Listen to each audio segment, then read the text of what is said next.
Vamos lá, pessoal. Agora vamos resolver a primeira questão da página 315, da apostila 3. Vê só, essa é uma questão muito importante, porque é uma questão da UES. A UES tem questões desse tipo aqui bastante. Então vamos lá. Duas bicicletas são equipadas com freios de diferentes tecnologias. Então foca aí que ela vai falar bastante desses freios. Uma delas tem a rotação do pneu reduzida pela força de atrito entre uma pastilha de freio e o aro próximo ao pneu. Olha aí, a primeira delas, então você grifa essa perspectiva. Na outra, o freio faz a pastilha realizar uma força de atrito em um disco concêntrico ao pneu, certo? Mas com um diâmetro muito pequeno em relação ao aro. Ok? Supondo que as forças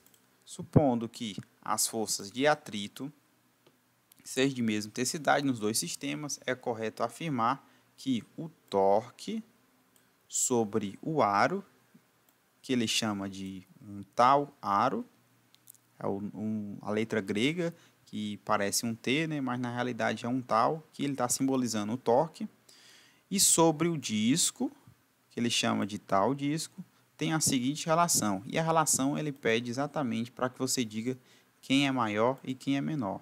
Então, para isso, pessoal, nós vamos saber, vamos calcular e perceber quem é maior e quem é menor. Vamos lá. Primeiramente, pessoal, a equação do torque, você sabe que é exatamente o seguinte. O torque é sempre a força aplicada multiplicado pela distância do braço de força, multiplicado pelo seno do ângulo entre a força e a distância, não é? Mas, pessoal, repare bem, a interpretação aqui é muito importante nessa questão. Ele fala que há duas bicicletas, não é?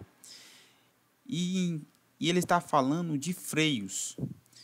E sobre a posição, a diferença de cada uma é a posição da pastilha do freio. Na primeira dela, ele disse que é próximo ao pneu, a posição dela. Então, está aqui, ó, essa é a primeira bicicleta.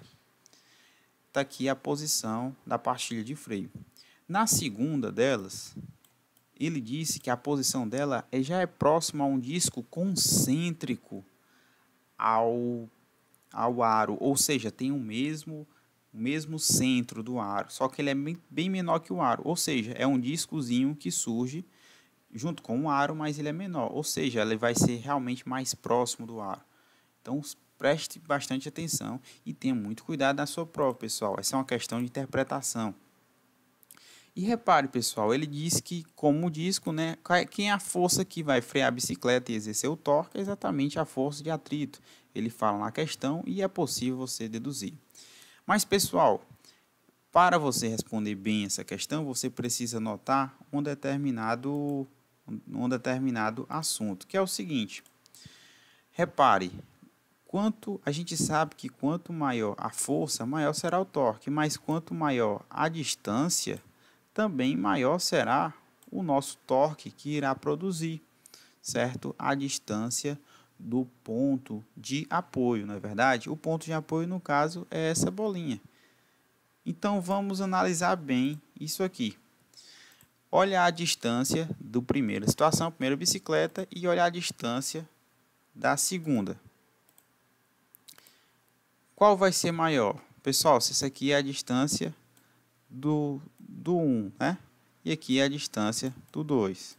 Certamente, a gente pode perceber que a distância primeira é maior que a segunda. Distância do ponto de apoio. Então, realmente, o torque que vai produzir a força de atrito em 1 será maior que vai produzir na segunda bicicleta, não é verdade? Que a gente não chama de 1 ou 2, a questão chama de aro ou disco. Então, a conclusão que a gente chega, pessoal, é que realmente o torque produzido pelo aro ele será bem maior do que o torque produzido por essa pastilha no disco concêntrico, não é? Então, qual é a alternativa correta? Só pode ser a alternativa B. torque produzido pelo aro é maior que o disco e ambos são maiores do que zero.